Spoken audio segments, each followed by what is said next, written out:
Good morning student, कैसे हैं आप? घर पे आराम से पढ़ रहे होंगे, जो सिचुएशन है उसके अकॉर्डिंग। ठीक है, तो आपको अब आगे बढ़ते हैं। आपको कल बताए थे conditional probability means probability of A when B already happened means probability of A by B means probability of A when B already happened. तो क्या था? Probability of A intersection B by probability of B. ठीक है, means दोनों में common bye. ठीक है, तो इस तरीके से इस फॉर्मूला को यूज करते हुए हम कैलकुलेट करेंगे। ठीक है, चलिए, तो कुछ क्वेश्चन आपको कल बताए थे, कुछ क्वेश्चन और बताएंगे, फिर आपको आगे एक साथ दो कंबाइंड प्रोबेबिलिटी कैसे हैपन करता होता है, दोनों सिचुएशन एक साथ, उसको देखेंगे। तो पहले तो कुछ क्वेश्चन इसका डिस्कस करते हैं, फिर आगे अगले टॉपिक पे चलेंगे। ठीक है, तो पहला एक कॉइन टॉस थ्री टाइम्स। तो जैसे ही एक कॉइन थ्री टाइम्स टॉस किया, तो पहले उसका आउटपुट क्या क्या होगा उसके बारे में देखते हैं। ठीक है, तो ध्यान दें, एक तो हम याद रखते हैं कि क्या आउटपुट होगा, और एक तरीका है आपको उसे राइट डाउन करने का। जैसे अगर एक कॉइन है तो क्या होगा, एक हेड और टेल, दो आउटपुट आएगा। अगर दो कॉइन होगा तो एक और इसके साथ हम दो कॉइन होगा तो एक एक और हेड टेल बना देते हैं, हेड टेल, और एक और इस पे हेड और टेल। और अगर तीन क्वाइन होगा, ठीक है, तो एक और हेड टेल बना देते हैं, दोनों पे हेड और टेल, फिर हेड और टेल। ठीक है, ऐसे यहां भी हेड और टेल, यहां भी हेड और टेल। ठीक है, इस तरीके से अगर एक क्वाइन है तो दो आउटपुट हो गया, अगर दो क्वाइन है तो एक एक और इंक्रीज कर दिए, तीन है तो एक और इंक्रीज कर दिए, और इस तरीके से टोटल आउटपुट क्या होगा, head head head head head head. ठीक है, एक tail head tail head head. ठीक है, दूसरा head tail head head tail head, तीसरा tail tail head tail tail head, चौथा head head tail head head tail tail head tail tail head tail head tail tail head tail tail और tail tail tail. ठीक है, इस तरीके से हम 8 output लिख लिए। अगर हो सकता है आप चाहें तो क्या करेंगे, इसके साथ भी अगेन अगर चार क्वाइन है तो एक साथ और बढ़ा दें, तो उससे क्या होगा, आप ये आठों आउटपुट याद कर सकते हैं। अगर भूल गए हैं तो इससे भी ड्रॉ कर सकते हैं, और भी बहुत सारे मेथड है। अल्टीमेट ये 8 आउटपुट आपका परफेक्ट आना चाहिए, इसमें मिस नहीं होना चाहिए। ठीक है, अक्सर बच्चे डायरेक्ट याद करके लिखते 6 या 7 राइट डाउन कर लेते हैं, ढूंढते हैं उसमें कि आठवां कौन सा रह गया, उस केस में टाइम ज्यादा कंज्यूम होता है। ठीक है, तो अगर याद अच्छा से कोई बात नहीं, याद है अच्छी डायरेक्ट लिख लें, नहीं तो आप इस तरीके से भी बना सकते हैं, और भी बहुत सारे मेथड है, एक साथ सिस्टम लिख करके फिर भी बनाते हैं, अलग अलग तरीका है, उसमें से एक तरीका ये भी है। ये 8 आउटपुट आना चाहिए। ठीक है, तो जैसे ही हम राइट डाउन किए और ये 8 आउटपुट आ गया। ठीक है, तो 3 क्वाइन टॉस किए, कितने आउटपुट आए, 8। अब 3 क्वाइन के टॉस के अकॉर्डिंग से आपको क्या करना है, प्रोबेबिलिटी कैलकुलेट करना है। तो सबसे पहला क्या है काम, दो तरीके का इवेंट है, एक इवेंट ई है और दूसरा इवेंट क्या है, एफ है। एक ई है और दूसरा क्या है, एफ है, और निकालना क्या है, probability of E by F निकालना है। क्या निकालना है, probability of E by F calculate करना है। अब ये दो इवेंट ई और एफ क्या क्या है देखेंगे। Head on third toss, head on third toss, head on third toss. ठीक है, और head on first two toss. एक इवेंट क्या है, हेड ऑन थर्ड टॉस, और एफ इवेंट क्या है, हेड ऑन फर्स्ट टॉस। ठीक है, head on first two toss. तो ई इक्वल टू क्या होगा, ध्यान से समझेंगे, हेड ऑन थर्ड टॉस। तीसरे टॉस में हेड कौन कौन है, एक ये है, तीसरे टॉस में एक ये है, तीसरे टॉस में एक ये है, तीसरे टॉस में एक ये है। इस सभी में तीसरे टॉस में हेड नहीं है, तो इसको राइट डाउन कर देंगे तो क्या आएगा, head head tail head tail head head head tail head और टेल टेल हेड। मींस इस चारों सिचुएशन में हेड ऑन थर्ड टॉस, बाकी क्या है हमें उससे मतलब नहीं है, तीसरे टॉस में हेड होना चाहिए according to question, head on third toss. ठीक है, अब दूसरा क्या है, head on first two toss. If first दो पे क्या होना चाहिए, हेड होना चाहिए, तो यहां है, सॉरी ये 3 हो गया, head head head. First two toss पे यहां हेड है, फर्स्ट टू पे नहीं है, फर्स्ट टू पे नहीं है, फर्स्ट टू पे नहीं है, यहां हेड हेड टेल। और कहीं है, और ध्यान दें, क्या कोई और इवेंट है जहां फर्स्ट टू टॉस पे हेड हो, बस दो ही है। ठीक है, अब हमें क्या निकालना है, ई intersection F, probability of E bye F, means probability of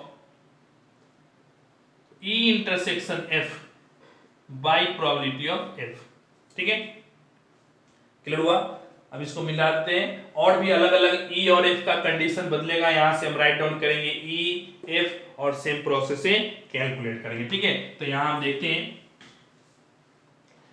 हमें ई बाई एफ निकालना। ठीक है, तो ध्यान दें, ई इंटरसेक्शन एफ क्या होगा,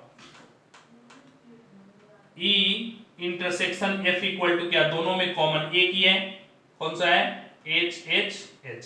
ठीक है, तो number of E intersection F क्या हो गया, 1, तो probability of E intersection F क्या हो गया, 1/8।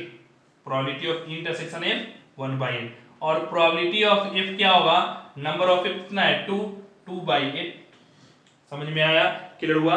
अब जैसे ही हम दोनों क्या करेंगे, हमें निकालना है e by F, so probability of e by F equal to, दोनों के वैल्यू पुट कर दे, 1/8 बाई 2/8 कैंसिल होकर के क्या आ गया, 1/2, और यही आपका क्या हो गया, आंसर हो गया। समझ में आया, क्लियर हुआ। जैसे ही दोनों इवेंट है उसको हम प्रॉपर वे में राइट डाउन किए, फिर इंटरसेक्शन जो बेसिक फॉर्मूला उसके अनुसार से हम कैलकुलेट किए, आंसर आ गया। ठीक है, क्लियर हुआ। तो इस तरीके से हम क्वेश्चन सोल्व करेंगे। अब देखते हैं आगे, थोड़ा सा जैसे जैसे हम आगे बढ़ेंगे कॉम्प्लेक्सिटी थोड़ा बढ़ता जाएगा, तो एकदम पेशेंस के साथ देखेंगे समझेंगे, क्योंकि प्रोबेबिलिटी में वेरिएशन ज्यादा है, लैंग्वेज बहुत ही इंपॉर्टेंट रोल प्ले करता है, एकदम पेशेंस से समझेंगे लैंग्वेज को। A die is thrown twice, a die is thrown twice, तो एक डाइस ट्वाइस अगर 2 बार टॉस, ये तो कितना आउटपुट आया, एक डाइस को अगर 2 बार टॉस करेंगे कितना आएगा, 36 आउटपुट आएंगे। कितने आएंगे, 36। अगर 3 बार करेंगे तो 216। तो क्वेश्चन दे रखा है, a die is throw twice and the sum of the number appearing observe to be 6। तो या तो आप 36 राइट डाउन कर लें, ठीक है, 10th 11th में आप कैलकुलेट किए हैं, तो number of S, sample space कितना हो गया, 36। ठीक है, कैसे, ऐसे याद कीजिए, 1 1 1 2 1 3 1 4 1 5 1 6। ठीक है, फिर 2 1 2 2 2 3, फिर 3 1 3 2 3, ऐसे, फिर 4 1, फिर 5 1, फिर 6 1।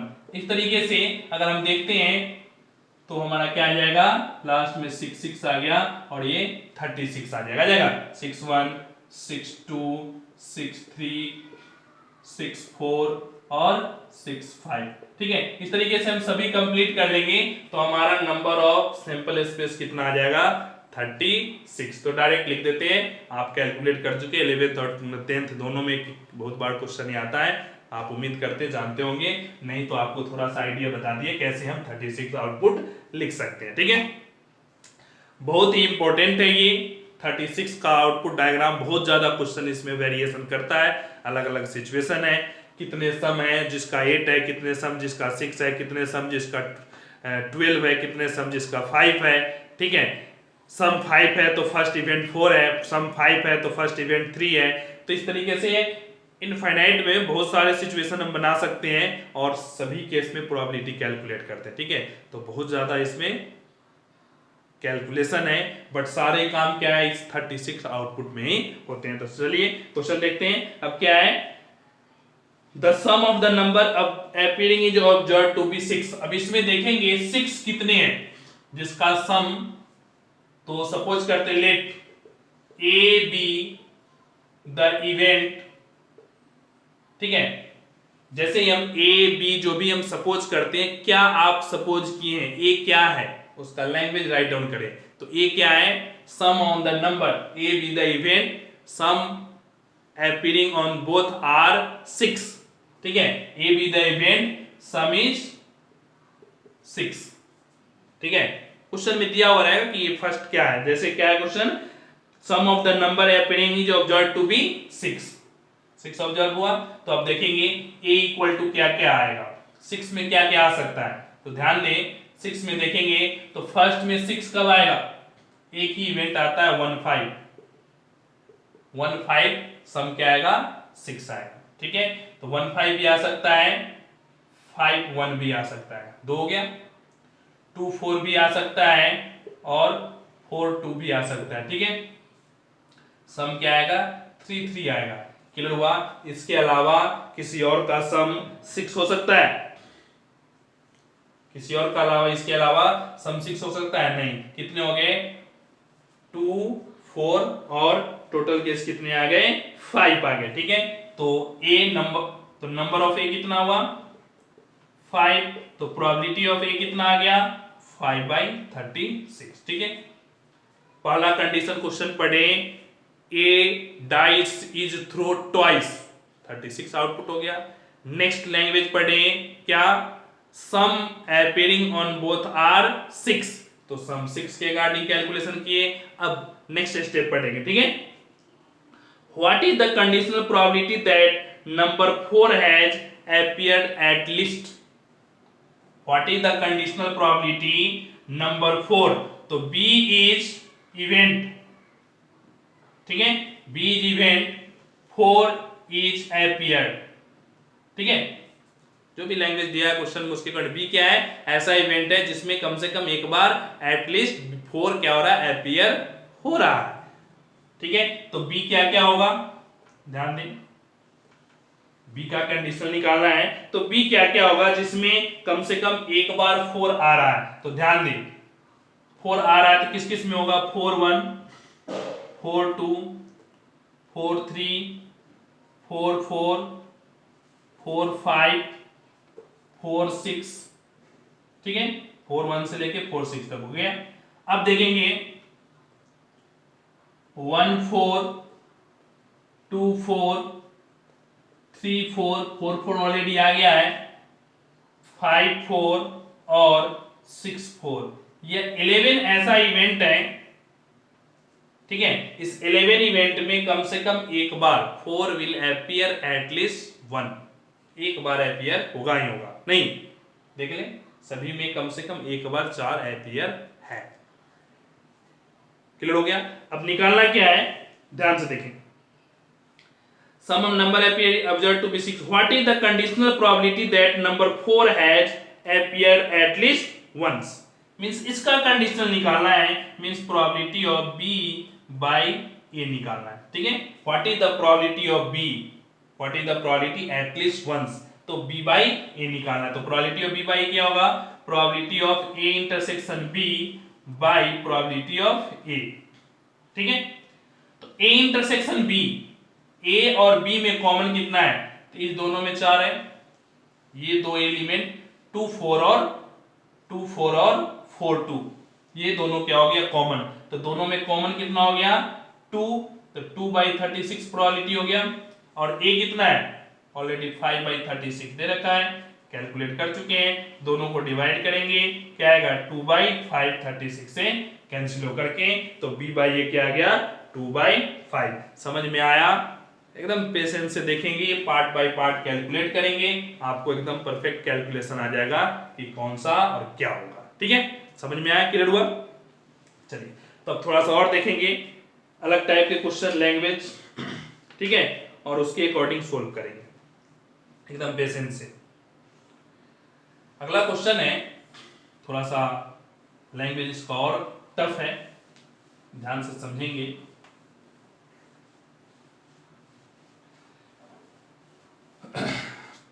क्वेश्चन है कि ए bag contain 3 red and 7 black ball. 3 red and 7 black ball. A bag contain 3 red and 7 black ball. ठीक है। 2 ball are drawn at random without replacement. ठीक है, बिना रिप्लेसमेंट के कितने बॉल ड्रॉन हुए? 2। 2 ball are drawn without replacement. ठीक है, तो 2 बॉल ड्रॉन होने के लिए कितना पॉसिबल हो सकता है? याद कीजिए, permutation and combination 11th class में पढ़े थे और उस समय बताया गया था कि इसका यूज प्रोबेबिलिटी जब पढ़ेंगे वहां होगा।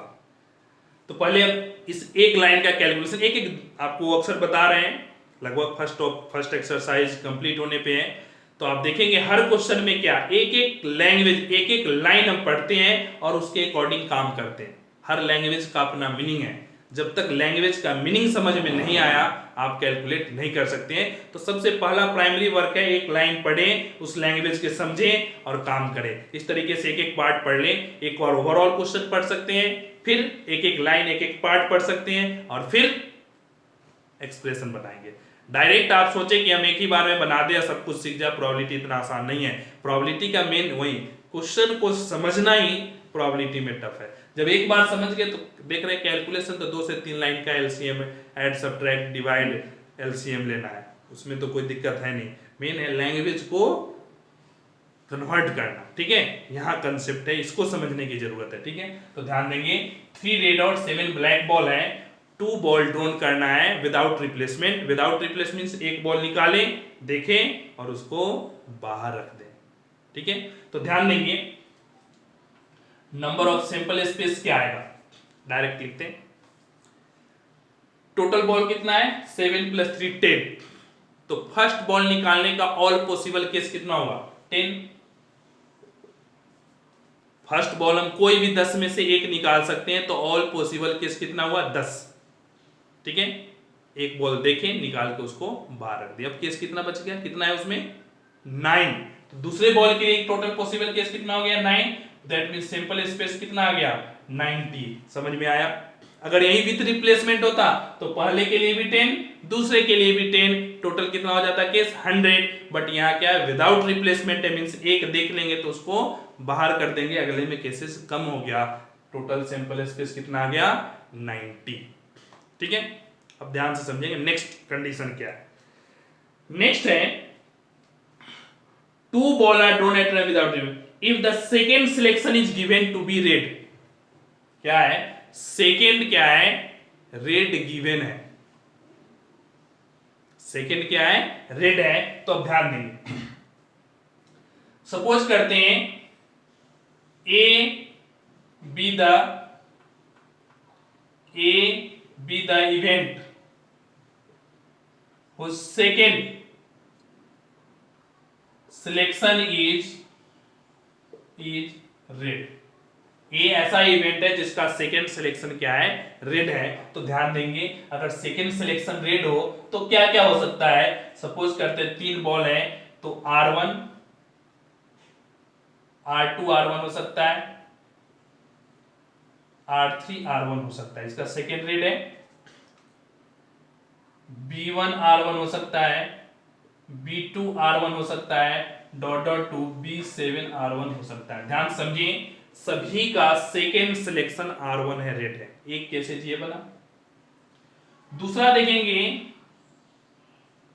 R3 R1 हो सकता है, सॉरी R1 तो आप रख लिए सेकेंड सिलेक्शन, अब R2 को रखेंगे तो R3 R2 हो सकता है, R1 R2 हो सकता है, B1 R2 हो सकता है, B2 R2 हो सकता है, B7 R2 हो सकता है। मींस फर्स्ट में R1 सेकेंड सिलेक्शन हो गया, सेकेंड में R2 सिलेक्शन हो गया, थर्ड में R3 सिलेक्शन होगा। R1 R3 R2 R3 B1 R3 B2 R3 dot dot to B7 R3 means question में गिवन है ए ऐसा इवेंट है जिसका सेकंड सिलेक्शन रेड है, तो सेकंड सिलेक्शन देखेंगे ये सारे केसेज आ गए, या तो सेकंड R1 होगा या R2 होगा या R3 होगा, मींस ऑल पॉसिबल केस जिसका सेकंड सिलेक्शन रेड है वो ये आ गया। मींस फर्स्ट में कितना आया 1 2 ये हो गया, और B1 कितना है 1 से लेकर के 7 तक, मींस 7 केसेज ये हो गया। 7 अब +2 क्या हो गया 9, तो 9 + 9 + 9, तो नंबर ऑफ ए कितना आ गया 27। समझ में आया, क्लियर हुआ, समझ में आया। 27 के second selection is given to be red, second selection red आ गया। ठीक है, यहां तक कंप्लीट हुआ। नेक्स्ट स्टेप तक, अब उसके लास्ट स्टेप जो हमें कैलकुलेट करना है वो क्या है, what is the probability that first is also red. क्या कैलकुलेट करना है, what is the probability that first is also red. ठीक है, तो क्या लिखेंगे, बी इज इवेंट हुज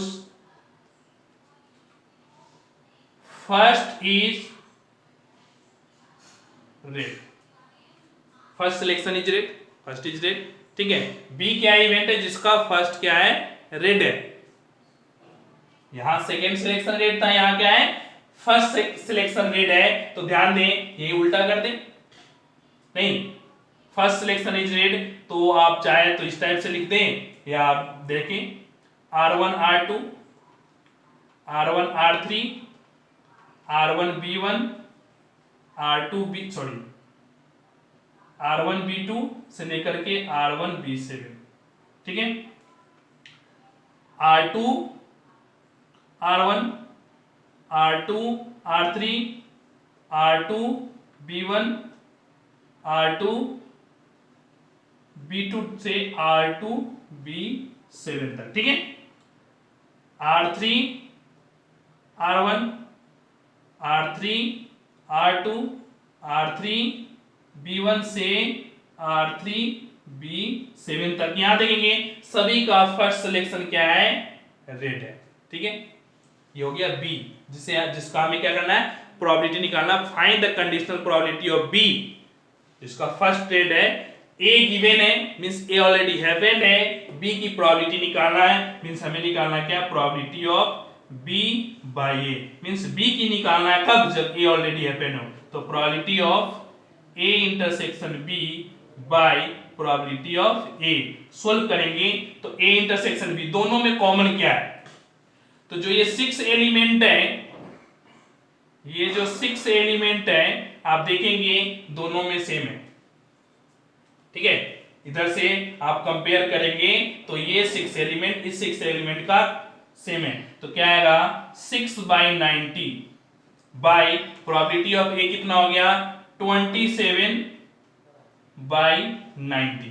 ठीक है, 90 से 90 कैंसिल, 2 आंसर क्या आ गया 2/9, और यही क्या हो गया फाइनल प्रोबेबिलिटी आपका कैलकुलेट हो गया। समझ में आया नहीं आया, क्लियर हुआ नहीं, 2/9। फिर से ध्यान देंगे, second selection is given to be red, ये पहले से गिवन ऑलरेडी, निकालना क्या है first selection is also red, first selection is also red, इसकी probability, find the probability of first selection is also red, तो बी की प्रोबेबिलिटी निकालना है कब, जब ए ऑलरेडी गिवन है, तो लैंग्वेज से B by A formula put किए, दोनों में कॉमन, दोनों कंडीशन को सोल्व किए, हमारा क्या हो गया आंसर आ गया। समझ में आया, क्लियर हुआ।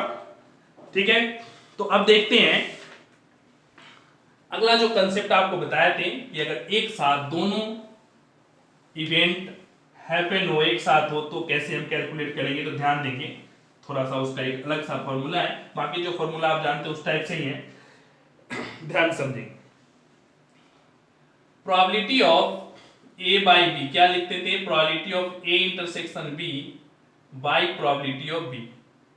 अब इसी को मल्टीप्लाई कर दे, probability of A intersection B equal to क्या आएगा, तो probability of A by B into में प्रोबेबिलिटी ऑफ बी, एक तो ये केस बन गया। दूसरा probability of B by A क्या होता है, यही same A intersection B by probability of ए। यहां भी अगर हम कैलकुलेट करें A intersection B equal to क्या होगा, probability of A into probability of B by A। Means A intersection B को हम प्रोबेबिलिटी ऑफ A B भी लिखते हैं, मीन्स A और B दोनों साथ होना, A और B दोनों होना, ठीक है। इंटरसेक्शन मीन्स कॉमन, दोनों साथ। तो A और B हैपन होने का प्रोबेबिलिटी ऑफ A, ये तो पहले हैपन हो गया, इनटू प्रोबेबिलिटी ऑफ B कब, जब A ऑलरेडी हैपन हो। दोनों को मल्टीप्लाई करते हैं तो क्या आ जाता है, probability of AB means A intersection B calculate हो जाता है, ठीक है। ओवरऑल देखेंगे तो लैंग्वेज या फॉर्मूला से प्रोबेबिलिटी क्लियर नहीं, प्रोबेबिलिटी क्लियर होता है क्वेश्चन से। तो क्वेश्चन में कैसे सोल्व करते हैं ध्यान से देखेंगे और समझेंगे, ठीक है। देखिए राइट डाउन कर लेंगे फॉर्मूला, बाकी बहुत आसान है, तुरंत समझ में आता है, एक एक पार्ट समझते चलेंगे, बहुत आसान टॉपिक है। चलिए क्वेश्चन है, find the probability of drawing a spade of on each of the two consecutive drawn. ध्यान समझेंगे, एक पैक ऑफ कार्ड है, पैक ऑफ कार्ड में कितने पत्ते होते हैं, 52, ठीक है। 13 13 13 13 13 क्या होता है, स्पेड, 13 हार्ट, 13 डायमंड और 13 क्लब। क्लब और स्पेड ब्लैक कलर का होता है, डायमंड और हार्ट क्या होता है, रेड कलर का होता है। जो भी पत्ता खेलते हैं वो बहुत आसानी से समझ जाते हैं, नहीं खेलते तो भी मैथमेटिक्स आपको सीखना है, एटलीस्ट पत्ते की जानकारी होनी चाहिए। और 11th में बहुत सारा क्वेश्चन है, 11th में भी है और 10th में भी है। 10th से आप प्रोबेबिलिटी पढ़ते चले आ रहे हैं, 10th में थोड़ा था, 11th में नॉर्मल प्रोबेबिलिटी सफिशिएंट है और 12th में कंडीशनल प्रोबेबिलिटी सफिशिएंट है, ठीक है। तो ध्यान देंगे, तो 13 13 पत्ते होते सभी जानते हैं, ठीक है। 13 क्या है, स्पेड है, 13 क्या होता है, स्पेड होता है। अब ध्यान देंगे क्या है, तो क्वेश्चन क्या कर रहा है, two consecutive drawn from a well shuffled pack of card without replacement.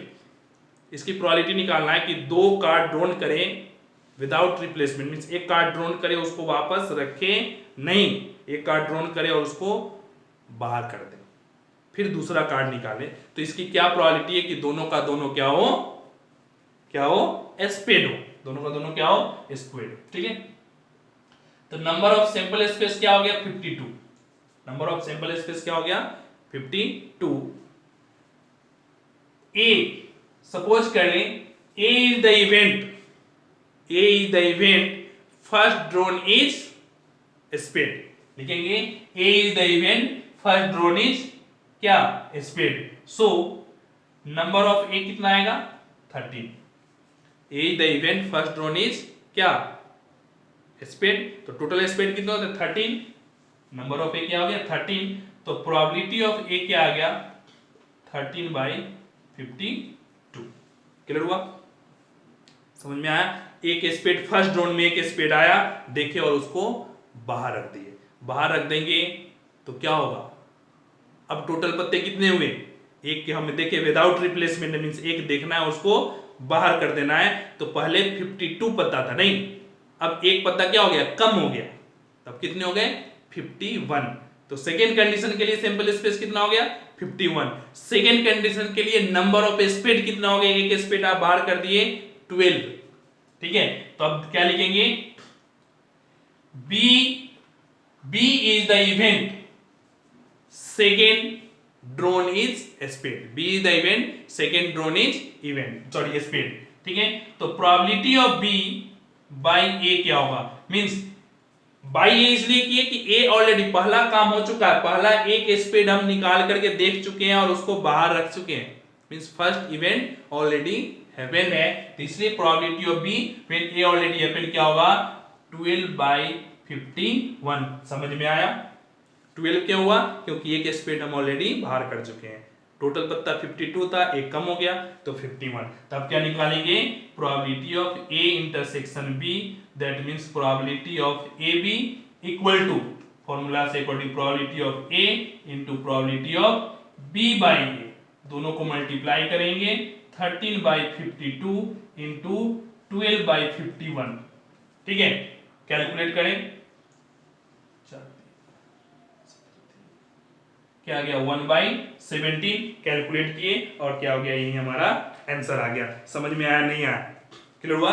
That is called conditional है, साइमल्टेनियसली दो एक साथ हो रहा है, दोनों हो रहा है मीन दो, आप एक बार क्या है कि फर्स्ट एस्पेक्ट दोनों, दूसरा भी एस्पेक्ट दोनों एक साथ इवेंट हुआ, ठीक है, साइमल्टेनियसली इक्वेशन, ठीक है। तो इस तरीके से हम कैलकुलेट करते हैं। अब इससे रिलेटेड आप देखेंगे बहुत सारे क्वेश्चन है, एक दो है नहीं, ठीक है, तो बहुत सारे क्वेश्चन है, उसको भी हम सोल्व करते हैं, समझते हैं। इस टाइप से ही एक दूसरे के रिस्पेक्ट में हम सोल्व करेंगे। चलिए एक क्वेश्चन और देखते हैं। चलिए क्वेश्चन है, a card drawn from well shuffled pack of 52 card and then second card is drawn. पहले हम एक कार्ड ड्रॉ करते हैं 52 से, फिर उसके बाद में सेकेंड ड्रॉ करते हैं फर्स्ट, और फिर उसके बाद क्या करते हैं, सेकेंड ड्रॉ करते हैं, ठीक है। Find the probability that first card is spade. पहला कार्ड क्या होना चाहिए, स्पेड होना चाहिए, और सेकेंड कार्ड क्या होना चाहिए, first card is spade and the second card is club. Club if the first card is not replaced. Second card क्या होना चाहिए, क्लब होना चाहिए, ठीक है। समझ में आया नहीं आया, क्लियर हुआ? सेकेंड कार्ड इज क्लब, ध्यान से समझे, थोड़ा सा और उसको डिटेल में समझाते हैं। 52 कार्ड है मींस एक पैक ऑफ कार्ड है, तो क्लियर है नॉर्मल सिचुएशन में कितने कार्ड होते हैं, 52 कार्ड है। दो कार्ड ड्रॉन किए 1 by 1, ठीक है। क्वेश्चन में गिवन है a card wells of 52 card then a second card drawn. पहले एक कार्ड ड्रॉन किए और फिर उसके बाद में क्या करना है, सेकेंड कार्ड ड्रॉन करना है। तो फर्स्ट कार्ड क्या होना चाहिए, स्पेड होना चाहिए। तो सिंपल सा है, a first card is spade, first card is spade, so probability of A क्या होगा 13/52। अब सेकेंड कार्ड ड्रॉन करना है, बट कंडीशन क्या है, सेकेंड कार्ड ड्रॉन करना है बट कंडीशन है first card not replace, means पहला जो कार्ड है वो वापस नहीं रखना है, मींस पहला कार्ड क्या आ गया, स्पेड, एक कार्ड में स्पेड क्या कर दिए, बाहर कर दिए, ठीक है। बी क्या है, B is the event second card is club, B is the event second card is club, so probability of B कब, जब first A already happened means पहला कार्ड इज क्लब, सॉरी पहला कार्ड स्पेड था, उसको हम क्या कर दिए, बाहर कर दिए। तो probability of B when A already happened, A हो चुका है, तो क्या होगा, स्पेड निकालने से क्लब की संख्या में तो कोई कमी नहीं हुआ। जैसे 13 क्लब है, 13 स्पेड है, तो 13 पहला स्पेड का काम किए कि स्पेड को हम बाहर कर दिए, तो क्लब कितना होगा 13 ही रहेगा, क्योंकि वो तो कम हुआ नहीं, तो 13। बट सिंपल स्पेस कम हो गए, सिंपल स्पेस क्या होगा कम, क्योंकि एक कार्ड तो कम कर दिए, विदाउट रिप्लेसमेंट है मींस जो कार्ड हम फर्स्ट लिए थे उसको बाहर रख दिए। अगर ये विथ रिप्लेसमेंट होता तो वो कार्ड भी वापस रखते हैं, तो क्या होता, सिंपल स्पेस में कोई चेंजिंग नहीं होता। तो यहाँ बी बाई ए, अब निकालेंगे दोनों का दोनों, A B, probability of A B means probability of A intersection B, क्या आ गया, प्रोबेबिलिटी ऑफ ए, तो ये probability of A into probability of B by A. Solve करेंगे, ए कितना है 13/52, बी कितना है 13/51, ठीक है। सोल्व करेंगे 13/204, समझ में आया? तो इस तरीके से हम दो साइमल्टेनियसली प्रोबेबिलिटी कैलकुलेट करते हैं। तो पेशेंस से देखेंगे, समझेंगे, अब इसके बाद में फिर आगे इसको कंटिन्यू करते हुए पढ़ाएंगे। Thank you.